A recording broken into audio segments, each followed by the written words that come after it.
रतनपुर नामक गांव में कौशल्या नाम की महिला रहती थी। कौशल्या गांव में अपने इकलौते बेटे शुभम के साथ रहती थी। शुभम एक पांव से अपाहिज था, इसलिए कौशल्या को हमेशा उसके भविष्य की चिंता सताती रहती थी। कौशल्या अपनी रोजी रोटी कमाने के लिए आम की खेती करती थी। उसका पति कुछ समय पहले एक बीमारी से ग्रसित होने के कारण इस दुनिया से चल बसा। तब से ही कौशल्या आम की खेती करके अपना और अपने बच्चे का पेट भरती थी। कौशल्या बाजार में आम का जूस बनाकर बेचा करती थी। उसका आम का जूस एकदम ताजा व स्वादिष्ट था, इसलिए ज्यादा बिकता था। अधिकतर गांव के सभी लोग उसी के ठेले से आम का जूस पीते थे, इसलिए आस पास के ठेले वाले सभी उससे बहुत जलते थे। कौशल्या अपने बगीचे में पेड़ों की काट जाट व देखभाल में पूरा समय देती थी।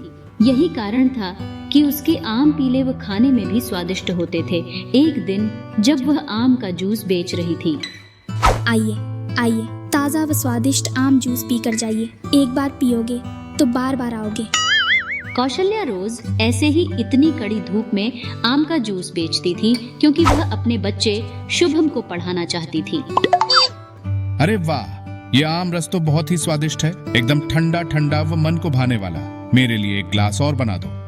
कौशल्या के ठेले पर भीड़ देखकर उसके पास खड़ा मैंगो शेक वाला उससे बहुत जलता था। वह उसे वहां से हटाना चाहता था। कौशल्या का स्वभाव बहुत ही नरम था।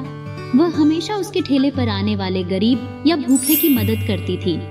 एक दिन जब कौशल्या आम का जूस बेच रही थी, तभी उसके ठेले पर एक साधु बाबा आए।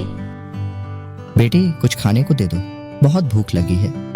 कौशल्या ने झट से एक ग्लास आम रस भरकर साधु बाबा को दे दिया और कहा, बाबा, खाने को तो मेरे पास कुछ नहीं, पर ये लीजिए, ठंडा ठंडा आम रस पीजिए। साधु बाबा वहीं ठेले के पास बैठ जाते हैं और आम रस पीते हैं। कौशल्या का स्वभाव बहुत नरम था। वह सबकी मदद करती थी।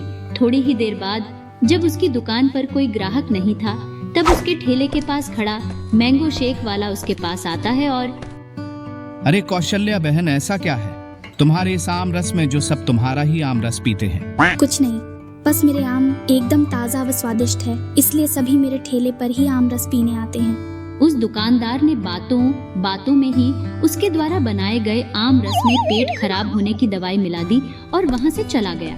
कौशल्या इस बात से अनजान थी, पर एक तरफ बैठे साधु बाबा ने उसको आम रस में दवाई मिलाते हुए देख लिया था। जैसे ही कौशल्या ग्राहक को आम रस देने लगी, तो साधु बाबा ने उसका हाथ पकड़ लिया। बेटी, ये जूस तुम किसी को मत बेचो। लेकिन क्यों बाबा? बेटी, तुम्हारे इस आम रस में उस दुकानदार ने कुछ मिला दिया है।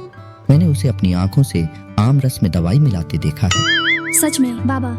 हाँ बेटी। अब कौशल्या ने पास की चौकी में जाकर उस दुकानदार के खिलाफ रपट लिखवा दी। वहां से हवलदार ने आकर उस दुष्ट दुकानदार को पकड़ लिया और 5-6 डंडे मारे। माफ कर दो, माफ कर दो, अब ऐसा कभी नहीं करूंगा। माफी मुझसे नहीं, इस औरत से मांग। उस दुकानदार ने कौशल्या के पैरों में गिरकर माफी मांगी और कौशल्या ने उसे माफ कर दिया और दोबारा ऐसा न करने को कहा। कौशल्या ने साधु बाबा को धन्यवाद दिया। यह कहानी हमें सिखाती है कि आप भला तो जग भला।